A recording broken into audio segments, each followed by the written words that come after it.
Welcome back to our channel. So phone tapping case రాజకీయ విమర్శలను మనం విన్నాం, చూసాం.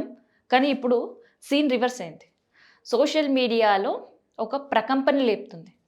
సిట్ అధికారులు సాక్షులను ఏం ప్రశ్నించిండ్రో కాదు, ఏకంగా సాక్షులు సిట్ అధికారులను ఏం ప్రశ్నిస్తున్నారని ట్విట్ వేదికగా ఫోన్ ట్యాపింగ్ అంశంలో సాక్షులుగా ఉన్నవాళ్లే సిట్ అధికారిని ప్రశ్నించే పరిస్థితి. నిజానికి అసలుకి ఏమైంది, ఎందుకు సజ్జనార్ పైన ప్రశ్నలు విమర్శలు వినిపిస్తున్నాయి అండ్ సజ్జనార్ చేసిన ట్వీట్ ఏంటి, ఇట్లాంటివన్నీ కూడా ఈ వీడియోలో మనం మాట్లాడదాం. సో సోషల్ మీడియాలో యాక్టివ్గా ఉండే సజ్జనార్ గారు, సో ఇది అందరు కూడా తెలుసు, చాలా యాక్టివ్గా ఉంటారండి. కానీ సందర్భం లేకుండా ఆయన ఎప్పుడు ఏ ట్వీట్ చేయడు. అండ్ ఆయన ఫేస్ చేసే కేసు, ఆయన టేక్ చేసే కేసు ప్రతికి సంబంధించిన అప్డేట్ ట్విట్టర్లో పెట్టడం అనేది ఈ మధ్యకాలంలో ఒక అలవాటుగా కనిపిస్తుంది. సో గతంలో ఐబొమ్మ నుంచి స్టార్ట్ చేసిన ఈ ట్రెండ్ ఫోన్ ట్యాపింగ్ విషయంలో కొనసాగుతుంది. సో ఫోన్ ట్యాపింగ్ జరిగిన రోజు, లేదంటే ఆ మర్నాడు, లేదంటే బీఆర్ఎస్ పార్టీకి సంబంధించిన వాళ్ళు ఎవరు ఏం మాట్లాడినా వెంటనే ట్వీట్ చేయడం సజ్జనార్ ఒక ట్రెండ్గా కంటిన్యూ అవుతుంది.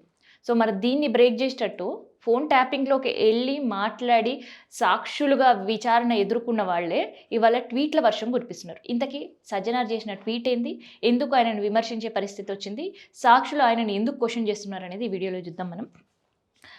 సో మొత్తానికైతే పొలిటికల్ హీట్ పోలీస్ బాస్ వరకు చేరింది. సో ముందుగా సజ్జనార్ గారు వేసిన ట్వీట్ చదువుదాం, ఆ తర్వాత కేటీఆర్ హరీష్ రావు దానికి ఎందుకు రెస్పాండ్ అయ్యింది అనేది కూడా చూద్దాం. సో ఇక్కడ మాజీ ముఖ్యమంత్రి వరకు కూడా ఏమి లేదన్న కేసు సంబంధించిన విచారణకి మాజీ ముఖ్యమంత్రి హాజరు కావాల్సిన పరిస్థితి, ఇది అందరూ కూడా తెలిసిందే. సో ఆ రోజు తెలంగాణలోని ప్రతి జిల్లాల్లో చేసిన నిరసన కార్యక్రమాలు పల్లెల నుంచి పట్టణం వరకు ప్రతి ఒక్కరికి తెలిసేటట్టు చేసిండ్రు. మరి సజ్జనార్ గారు ఎందుకు ఇట్లాంటి ట్వీట్ చేసిండ్రో, తెలియదని చేసిండ్రా, తెలియని వాళ్ళకి తెలిసేలా చేసిండ్రా అనేది నాకైతే తెలీదు. సో ఈ ట్వీట్ ఈసారి పొలిటికల్ వర్సెస్ పోలీస్ బాస్ అనే విధంగా ఉంది. సో ఇన్ జనరల్గా ఈ phone tapping case BRS versus బీజేపీగా ఉండే, BRS BJP and Congress versus ఉండే. కానీ ఇదంతా పోయి ఇప్పుడు ఓన్లీ సిపి వర్సెస్ బీఆర్ఎస్గా మాత్రమే ఉంది. ఎందుకంటే ఆయన చేసిన ట్వీట్లు కావచ్చు, ఇస్తున్న నోటీసులు కావచ్చు, అండ్ సోషల్ మీడియాలో సాక్షులుగా ఎవరైతే సిట్ విచారణకి వెళ్ళిన హరీష్ రావు కావచ్చు, కేటీఆర్ కావచ్చు, రివర్స్ సిట్ అధికారిని వేస్తున్న క్వశ్చన్స్తో సోషల్ మీడియాలో ఇప్పుడు ఇదే ఇష్యూ వైరల్గా మారింది. సో ఒకసారి చదువుదాం ఏమన్నారు. Special investigation team SIT has conducted the questioning of Gajwel MLA and former chief minister K Chandrashekar Rao in connecting with the illegal phone tapping case. So phone tapping case అని మాత్రమే అందరికీ తెలుసు, అదే ప్రచారంలో ఉంది. ఈవెన్ అధికార పక్షంలో ఉండే కాంగ్రెస్ కూడా ఇల్లీగల్ ఫోన్ ట్యాపింగ్ అనే వర్డ్ ఇప్పటి వరకు ఉపయోగించలేదు.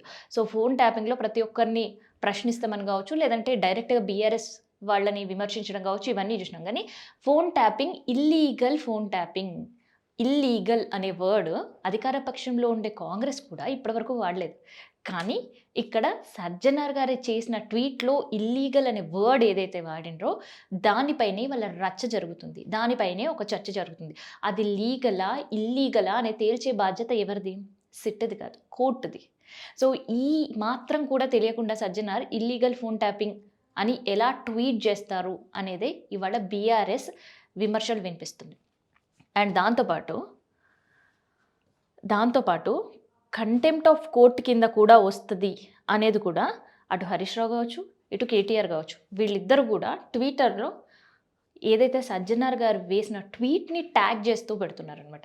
సో ఫస్ట్ కేటీఆర్ ఏమన్నారో చూద్దాం మనం. So looking like you have decided to be a judge and all yourself, Mr. Commissioner. Please remember that you are chairing the team that is investigation into the legal crime which is ultimately has to be proven in a court of law. I hope the honorable court are taking a notice of these extreme statement I-handed action. So కోర్టులో చూసుకుంటాము అని ఇండైరెక్ట్గానే ఇది ఒక tweet లాగా అనిపించట్లేదు నాకైతే. కేటీఆర్ ఇట్లాంటి ట్వీట్లు మాజీ ముఖ్యమంత్రి సిట్ విచారణ పూర్తయిన సందర్భంలో చేస్తే కోర్టు గమనిస్తుంది, కోర్టు గమనించకపోతే మేము కోర్టుకు వెళ్తాము అని ఇండైరెక్ట్గా కోర్టుకు వెళ్తాము అనే ఇండికేషన్ చేస్తున్నట్టు అనిపిస్తుంది. ఎందుకంటే మాజీ ముఖ్యమంత్రిని సిట్ విచారణ చేసిన విషయం తెలంగాణలో మాక్సిమం అందరికీ తెలుసు. తెలియని వాళ్ళకి పొలిటికల్ పార్టీస్ ఇండైరెక్ట్‌గా ఆ రోజు చేసిన విమర్శలు కావచ్చు, పెట్టిన ప్రెస్ మీట్లు కావచ్చు, బీఆర్ఎస్ కండక్ట్ చేసిన నిరసన కార్యక్రమాలు కావచ్చు, ఇక్కడ జరిగిన గందరగోళ పరిస్థితులు కావచ్చు. ఇవన్నీ విషయంలో అండ్ ఏకంగా కేటీఆర్ వచ్చే సిట్ విచారణ హాజరైన విషయం కావచ్చు. ఇట్లాంటివన్నీ కూడా తెలుసు. సో, తెలిసిన విషయాన్ని ఇల్లీగల్ ఫోన్ ట్యాపింగ్‌కి సంబంధించిన సిట్ విచారణ ముఖ్యమంత్రి పూర్తి చేశాడు అని పెట్టడం. అక్కడ మాజీ ముఖ్యమంత్రిగా ఉండే కేసీఆర్ సిట్ విచారణకు హాజరవడం ఒక సాక్షిగా మాత్రమే. సో, అందులో ఆయన అక్యూజ్డ్ కాదు, లేదు ఇంకొకటి కాదు. ఆయన ఒక సాక్షిగా మాత్రమే ఆయన దగ్గర ఉండే ఇన్ఫర్మేషన్ సిట్ అధికారులకు ఇచ్చారు. సో, దీన్ని కూడా ఇల్లీగల్ ఫోన్ ట్యాపింగ్ అని ఫోన్ ట్యాపింగ్‌కి ఇల్లీగల్ అని పెట్టడంతోటే ఇక్కడ అభ్యంతరాలు వ్యక్తం చేసే పరిస్థితి. సో, ఇల్లీగలా, లీగలా అనేది పూర్తి స్థాయి విచారణ. సో, ఆల్రెడీ బీఆర్ఎస్ విమర్శిస్తుంది. ఒక లొట్టపీస్ కేసు అని, ఇది ఒక వెబ్ సిరీస్ లాంటిదని.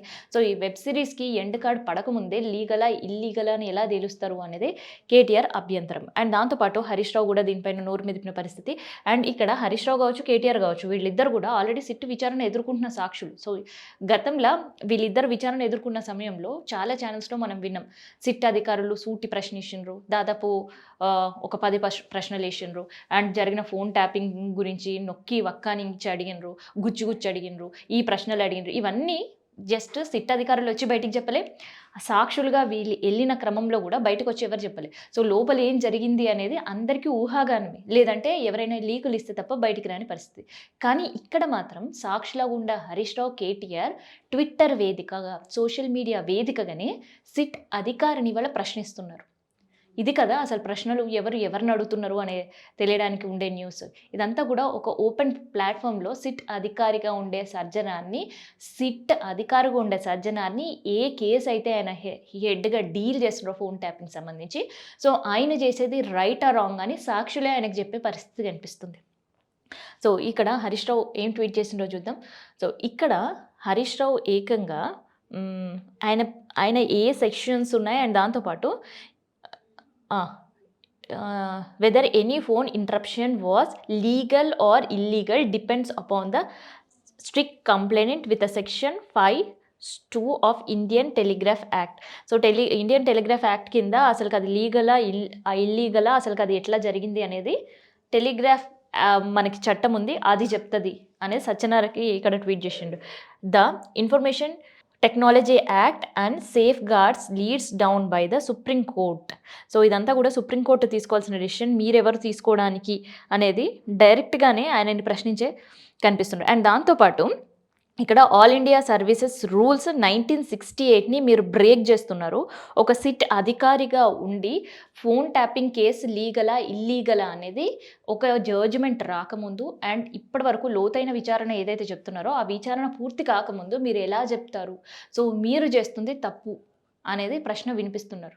అండ్ మరి దీనికి కూడా సజ్జనార్ ట్వీట్ చేస్తారో చూడాలి. ఎందుకంటే గతంలో ఆర్ఎస్ ప్రవీణ్ కుమార్ సిట్ అధికారిగా ఉండే ఆయన పైనే చాలా కేసులు ఉన్నాయి అనే సందర్భంలో ఆయనకి నోటీస్ ఇచ్చాడు. ఆ కేసులు ఏందో బయట పెట్టాలి, లేదంటే క్రిమినల్ కేసెస్ మీ పైన నమోదు చేస్తాము అంటూ కూడా ఒక నోటీస్ ఇచ్చిన పరిస్థితి. మరి ఇక్కడ లా ఏం చెప్తుంది అండ్ దాంతోపాటు టెలిగ్రాఫ్ లాతో పాటు ఎలా అయితే ఆయన ఎలెక్ట్ అయ్యాడో సో వాళ్ళ లా ఏం చెప్తుంది అనే దాన్ని కూడా ఇవాళ హరీష్ రావు ప్రశ్నిస్తున్నారు. ఇంకోవైపు కేటీఆర్ ప్రశ్నిస్తున్నారు. మరి ఈ ప్రశ్నలకే సజ్జనార్ ఎట్లా రియాక్ట్ అవుతాడో చూడాలి. లేదంటే ఇల్లీగల్ ఫోన్ ట్యాపింగ్ అనే వర్డ్, ఇల్లీగల్ ఏదైతే ఫోన్ ట్యాపింగ్కి జోడించాడో సో ఆ ట్వీట్ని డిలీట్ చేస్తాడా అనేది చూద్దాం. ఎందుకంటే గతంలో కూడా బాలకృష్ణకు సంబంధించిన ఇష్యూలో కూడా ఈయన మాట్లాడడం అండ్ అక్కడ ఫ్యాన్స్ మధ్య యుద్ధం జరుగుతున్న సందర్భంలో క్షమాపణ చెప్పి ఆ ట్వీట్ డిలీట్ చేసిండ్రు. సో మళ్ళీ అట్లాంటి పరిస్థితులే ఇవాళ పొలిటికల్గా కూడా వినిపిస్తున్నాయి. అయితే బీఆర్ఎస్ ఇంకొక ఆపాదిస్తుంది, విమర్శిస్తుంది ఏంటంటే సజ్జనారు ఫోన్ ట్యాపింగ్ కేసులో ఒక సిట్ అధికారిగా ఉన్నారా, లేదంటే కాంగ్రెస్ ప్రభుత్వం చెప్పిన విధంగా నడుచుకుంటున్నాడా అనే విమర్శ అండ్ ప్రశ్నలు కూడా ఆయన పైన కురిపించే పరిస్థితి. అండ్ ఏదైతే సిట్ స్వచ్ఛందంగా అండ్ జరుగుతున్న సిట్ విచారణ ఎంతవరకు చేస్తుంది, కేవలం ప్రభుత్వం ఆర్డర్ తోటి, ముఖ్యమంత్రి ఆర్డర్తో మాత్రమే సిట్తో మమ్మల్ని రాజకీయంగా కక్షపూరితంగా మాతో వ్యవహరిస్తుంది అనే చేస్తున్న విమర్శలకి ఇల్లీగల్ ఫోన్ ట్యాపింగ్ అని సజ్జనార్ పెట్టిన ట్వీట్కి ఇది కాస్త చూస్తుంటే ఎట్లా అనిపిస్తుందంటే నిజమేమో అని ప్రజలు ఆలోచించే దిశగా పోతుంది. సో మరి దీనిపైన ఈసారి సజ్జనార్ ఎట్లాంటి రియాక్షన్ ఉంటుందో చూద్దాం. ఎందుకంటే సోషల్ మీడియాలో చాలా యాక్టివ్‌గా ఉండడం అండ్ ఫోన్ ట్యాపింగ్ విషయంలో ఇంకా యాక్టివ్‌గా ఉండడం, లోతైన దర్యాప్తుకి నేను రెడీ అంటూ కూడా సజ్జనార్ చేసిన ట్వీట్లు గతంలో చూసినాం. ఆర్ఎస్ ప్రవీణ్‌కి సంబంధించిన నోటీసులు ఇచ్చినట్టు చూసాం. అండ్ మాజీ ముఖ్యమంత్రిగా ఉండే కేసీఆర్‌కి విచారణ తర్వాత ఇల్లీగల్ ఫోన్ ట్యాపింగ్‌కి సంబంధించిన విచారణ పూర్తయిందని చెప్పడం, దానిపైన బీఆర్ఎస్ వాళ్ళు స్పందించడం. సో మరి ఈ స్పందనకు కూడా మళ్ళీ సజ్జనార్ ఏం రియాక్ట్ అవుతాడో అనేది చూద్దాం.